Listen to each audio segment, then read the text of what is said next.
Wuthering Waves is going to be the next best game.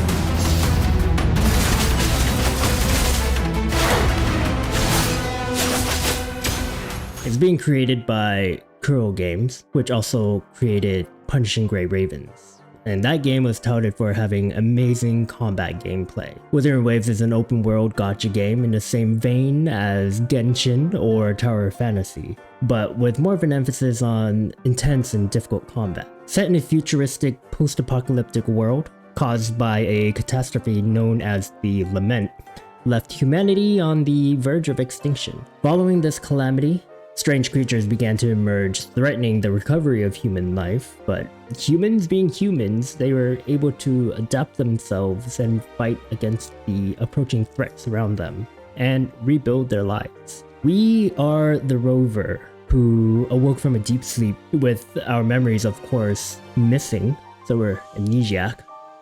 Go figure. Where we will journey the world to explore amazing areas, uncover new and lost technologies, and fight a bunch of strange and unusual monsters.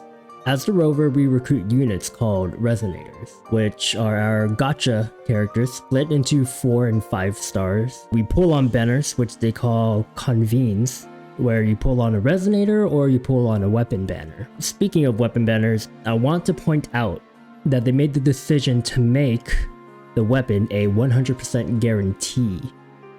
Not 75, not 50, 100%.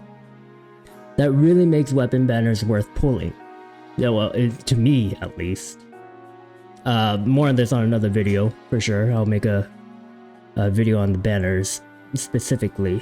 So, Genshin players will find the map exploration, the puzzles, the treasure box hunts to be fairly familiar. The best change that I like that Kuro Games implemented was how they do the traversing. Being able to literally run up a wall instead of slowly climbing it is an amazing change. Of course, there was an issue before when you were trying to run up a building. You would get stuck if there was a little ledge above your head. Well, they took that feedback and they changed it, allowing a character to literally grab the ledge and flip over, which is so cool. Now, I just hope they change the gliding to do something better than what we currently have. I wasn't a fan of gliding in Genshin. I'm not a fan of the gliding in this game. How would they change it? I don't know. I'm not a game developer, but it can be improved. But this brings me to the main point of why I think Wuthering Waves is going to be a success. Many developers find disdain in receiving feedback from players, and many developers think that players just don't understand game development, or that their ideas just won't work. Kuro Games literally made a point to receive and digest all the feedback that they had during their alphas, their closed betas 1 and 2, and they literally changed so many things that the players didn't like. The bad story, they really went through it, change a majority of the players' complaints, all the poor story plots they found. The dreary atmosphere was changed.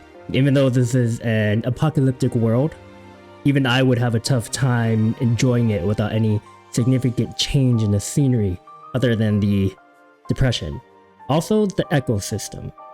Players found an issue farming for it, to which Kuro Games found a way to make it more enjoyable instead of painful. I'll probably talk about that in another video as well. Wuthering Waves is gonna make waves. Will it be Genshin? I don't know. We'll see. I've tried to play Genshin myself, but I could not find myself enjoying it. It just wasn't the game for me, or for whatever reason. I made it as far as Sumeru. The combat in Genshin never felt fun to me. Of course, the mixing of different elements to make different effects sounded cool, but it was never enough. I think I wanted a game with more dodging, more parries, which Wuthering Waves is going to provide. Gameplay is a really important aspect in gaming to me.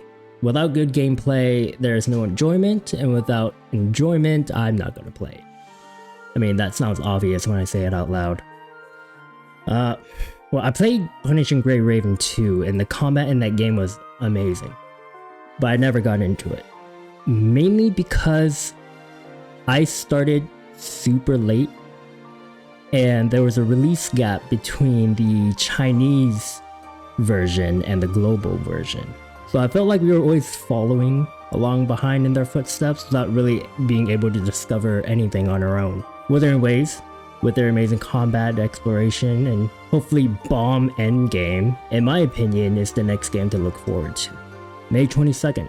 I cannot express the excitement I'm having for this game. I'm so ready. I'm gonna make a lot of content for this game, for sure.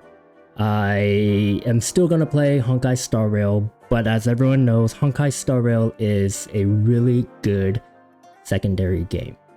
Because I cannot continuously play only Honkai Star Rail because there's nothing to do. And that's not their fault. It's still a good game otherwise. And they're still coming out with other endgame system or endgame modes. It's gonna happen. It's gonna be good. But other than Star Rail, yeah, that's it. Thanks for watching. Like, subscribe, check out my other videos. Look forward to my new videos that I'm coming out with soon. Yeah. Bye.